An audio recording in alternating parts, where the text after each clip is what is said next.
感谢 Orient Investment 和 Vat Benjamin 先生的精彩分享。Thanks for Orient Investment and Vat Benjamin's wonderful speech. 最后一个演讲是来自 DreamHost Ceph 开发工程师。 When I say S3, I'm talking about everything in the protocol itself.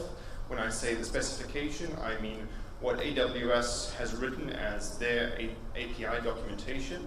And AWS S3 is their implementation of it. RGW S3 for the same.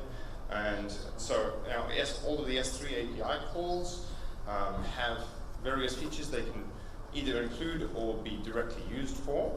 And they may have an immediate effect or a long-term persistent effect. They've only ever published one standard version, and they keep changing it, and the version has never been changed. The behavior you get has also changed. If somebody has a better list of the changes in it, it would be wonderful.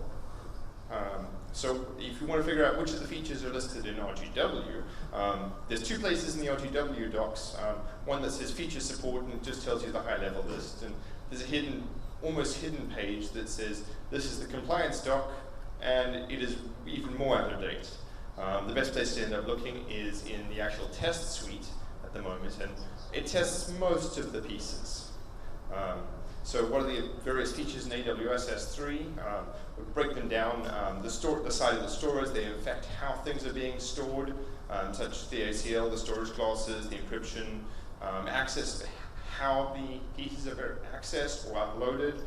This includes now the policy rules for evaluating the ACLs, requesting payments, so somebody else should be paying for the fact that you are accessing this, or you're accessing it via a BitTorrent.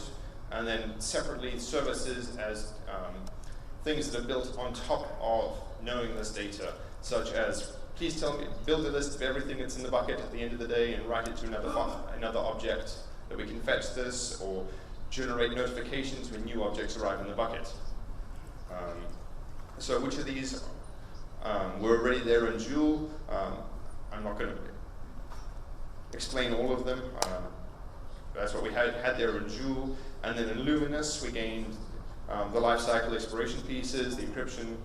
SSE is the server-side encryption, the request payment, and the torrent pieces. Mimic, we're gaining, I think I need to update that there. We gained the tagging and the policy pieces. S3 tests itself, as I mentioned, it's good for the feature testing, but it's slow, and it doesn't catch a lot of the corner cases. And it doesn't catch any of the cases where you're upgrading your data. And that's good. That can bite you in some cases later on. So I was trying to figure out how can we figure out what of the S3 API is used by our customers. And particularly, like, they are asking for encryption, and like, are they actually going to end up using it now? And we need to wait, like, how many of them are using the various features? And thus far it seems, as an advanced spoiler, they don't use the new features that they ask for, no matter how many times they ask for it.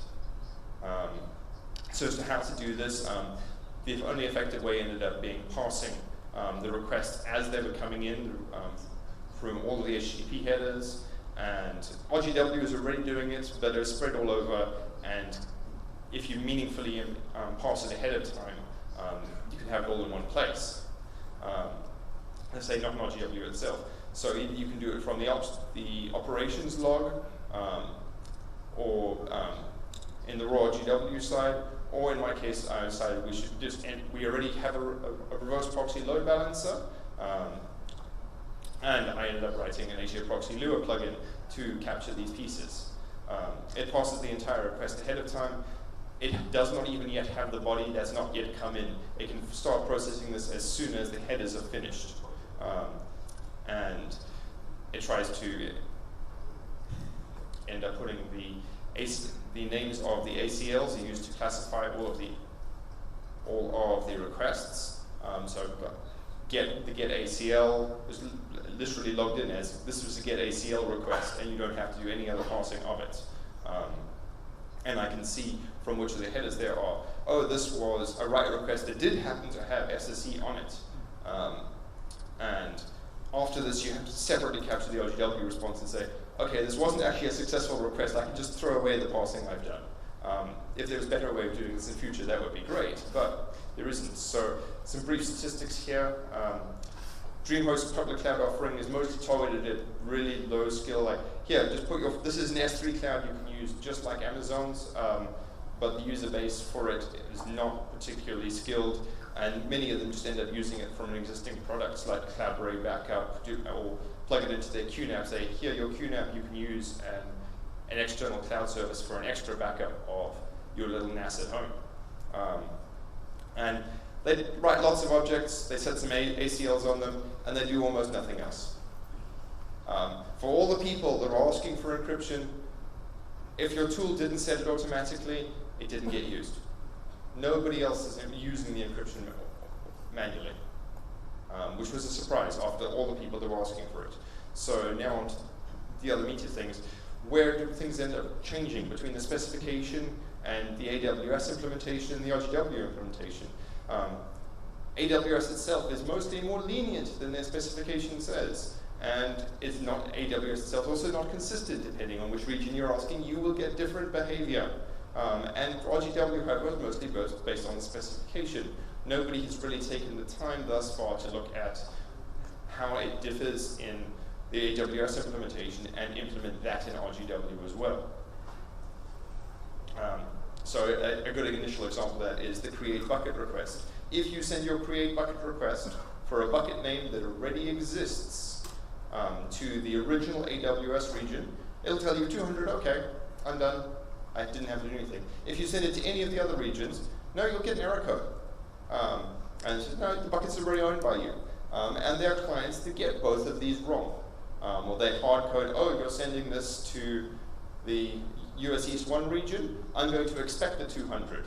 And if you happen to name your RGW region US East 1, it expects a 200 OK. At the moment, RGW sends a 200 OK. But the other clients that want to expect a 409 say, what? Something's not right here, and things start falling down. This is one detail that is mentioned in specifications. Some of the other details are not.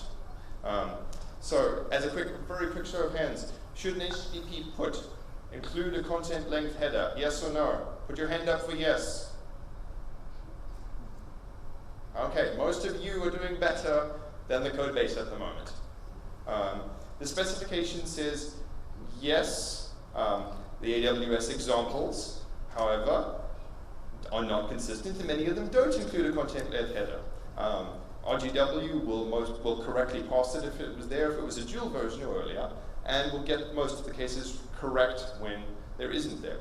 Luminous now tries to enforce it. And AWS, lastly, if the length you are sending in the body, there's no body included, then it doesn't require you to actually add it. And this ends up mattering. The old Amazon S3 clients happen to not send a content-length header in many cases. And suddenly on upgrade to Luminous, that client broke.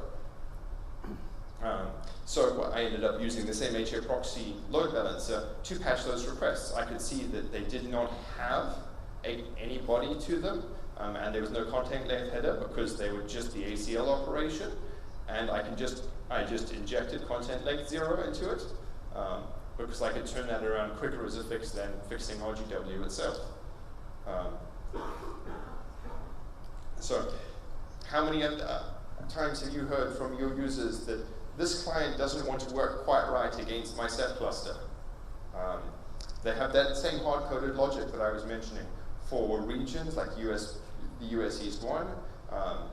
The AWS signature in some cases includes the region for the v4 signature. And some of the clients hard-code their magical behavior that, oh, this is a real Amazon one, and so I'm going to compute the signature differently than some third-party S3 implementation. And it goes slightly sideways. One that Ora pointed out to me earlier this week, AWS S4, does weird things when you have concurrent spaces in your signature data. It requires that you strip them. I went and looked, some of the clients don't do it right, Ora. They get it wrong, and they fail against AWS even. There have been bugs in the past for the signature calculations, for the multi-part uploads, for doing browser posts, for doing chunked encoding. None of the four things between the specification, AWS, RGW, sorry, three things, end up having have consistency to them. We have a decision, which one is right? So really, like, how strict should RGW 3 end up being? John Postel, many decades ago, proposed what was better known as the robustness principle. You should be very liberal in what you accept and very strict in what you send. We don't do that at the moment, right, in RGW, and I think we should be much more generous as to what we are accepting. Within reason, is it going to cause breakages? The AWS S3 signature, the spaces, that is a concern there. You can use that as a denial of service. That content length changer broke several clients, and people complained about that because they hadn't changed that code in 6 or 7 years and it was working fine. And so in this, we need better ways of testing to replicate these old client behaviors.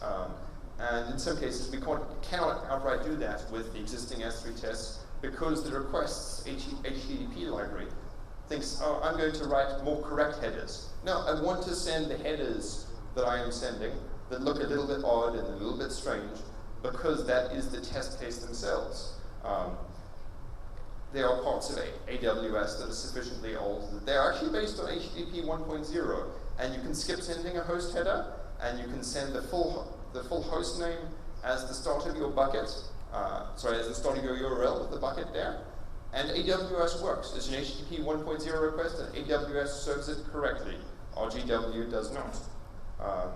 However, if you end up trying some of the other AWS regions, they don't work for that.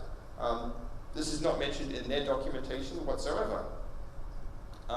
So what happens now if the client expects a feature to exist and it does not actually exist in RGW?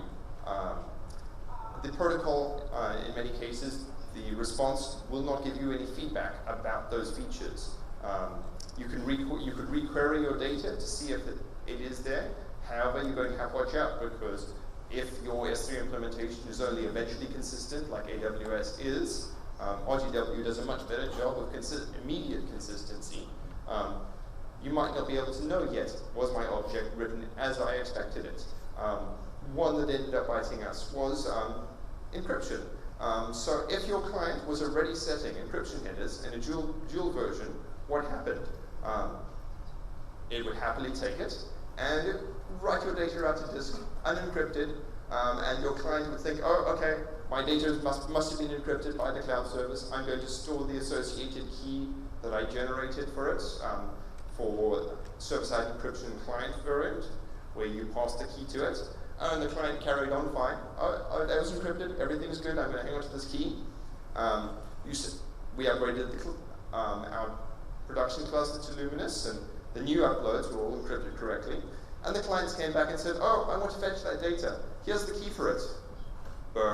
And it fails. Because now it tries to apply the decryption function on unencrypted data, and it returns effectively randomized garbage, because block ciphers do that. They don't care, unless they happen to have some authentication part into their cipher, which in many cases SSCC does not. It has no HMAC to verify what the result should have been. So beyond this, what happens when the clients end up, your customers choose clients and other features that do weird things? AWS itself has an odd set of behavior. If you use the old Boto 2 S3 library, it did not compute the AWS v4 signature correctly. But AWS themselves went and said, oh crap, we did that wrong. But we'll modify our S3 to accept both signatures, the wrong signature and the right signature. And we didn't realize this at first when we implemented v4 signatures in RGW. And oh crap, so we added a toggle flag that says if the signature is wrong, try and recompute it the same way that this library does 1 second time, and say, oh, maybe now it works. This is problematic. There are so many of these hidden behaviors between the implementations. new debugs turn up in the S3 in Ceph releases as we upgrade as well. Multipart is broken time and time again in major releases.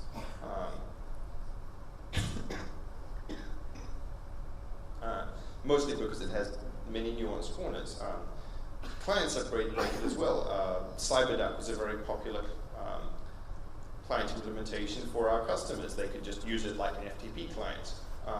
But then they upgraded and suddenly they said, no, my multi-pod uploads don't work anymore. What can we end up doing about that? Better testing of clients? I'm not sure. At CyberDAC still haven't responded to me for about 4 months, and I've been asking them, hey, this is not right anymore. Why did this break on your guys? And so separately here, how many other people have production RGW implementations? How old is your data? Data from 2004 or earlier? Put up your hand. Nobody? 2005? Okay. Maybe you don't have any RGW implementations. Interactive Talk doesn't work well if there's nobody else running it already. Do we have nobody from Tencent here or Cloud? You guys have RGW deployments already? Yes. Okay. How old is your RGW data? What's the oldest data in it? Just deploy. I have no data. Oh, okay, just deployed. Okay. One of the problems that RGW has had over the years, in our case, our data is now 6.5 years old. We cannot read all of it back correctly anymore. You can read it in the RGW itself, and like, oh, it looks fine. And then you try and fetch it, and you just wind up, oh, why is there a block missing in the middle of my data? Or it just stalls in sending it because it can't find it anymore. We do a better job of compatibility now, but we haven't in the past. And we need to work making sure that in future we maintain the compatibility with existing data. We had a good discussion about that yesterday, scrubbing in the upgrades to check for issues like this. This goes into some more detail about those problems there. The tail pieces sometimes were no longer available, and they were truncated at the boundaries. And sometimes I tried to read it from the wrong pool. That got patched very recently, or it got slightly corrupted because it thought the encryption key was different than it was. And I don't think we've had any silent discards for a while of data, but there have been some in the past. We need to watch out for these sorts of bugs. And how much time do I have left? The timer was never reset. 7 minutes. I rushed myself slightly because I thought we were running worse on time than that. So that covers most of the pieces here for the S3 implementation side. The slick slide that I skipped at the start, that I'll just cover mentally from memory here, was my background. I wrote the static sites, static website hosting for Ceph RGW as a contract offering for DreamHost, and then since then I've been there fixing RGW bugs for them, and it's worked out well since. That covers everything I have there in a slightly rushed fashion. Are there any questions? RGW S3 side? Get the microphone, last. Thank you for your slightly enlightening and scary talk.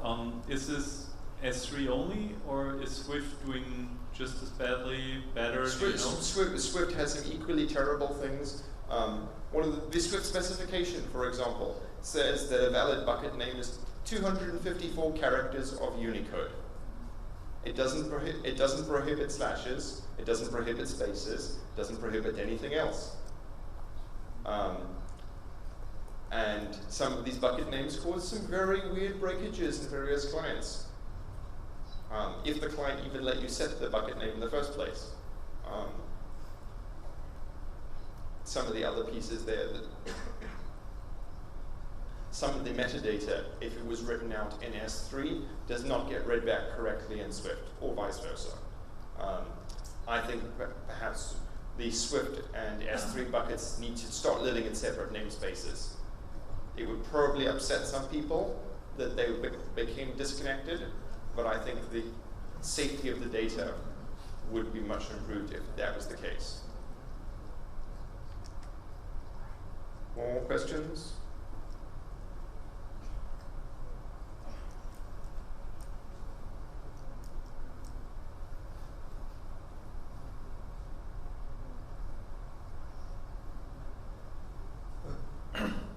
I'm wondering, don't you have any plan to implement QoS on Reader's Gateway? So to implement, your question there, to be correct, you want to know about implementing QoS in RGW? Yes. It's like if I want to add some QoS policy to bucket or to a user. Yes, I presently have it in my HA proxy front-end layer. I can QoS some of the users down to a very low rate by number of requests. I cannot lower them by total byte speed due to my implementation, but I can separately rate limit them to a very low number of requests compared to other users. But that is done in the load balancer ahead of RGW. And I think in the long term that's probably a better place for it, because you want to scale your RGWs much more than your load balancer. And the load balancer is the only place that has a complete knowledge of the speed of a given client. Yes. And if I want to implement some limitation on bandwidth, like Sorry? like you said, you didn't implement the limitation on bandwidth. It's a side effect that I cannot measure the immediate bandwidth in the HA proxy implementation, because it does the processing as soon as the HTTP headers are received, and it completely hands off the transfer after the header processing is done. So I don't know how fast the upload is going, because HA proxy is no longer involved in it. Okay, if I want to implement it, do you have any advice? Or if I can use some simple tool from web to implement this. Maybe email me and we can figure out where, but it won't necessarily be in HA proxy itself. Yes. Hi. I have a question about RGW. When I have two clients to access my cluster, and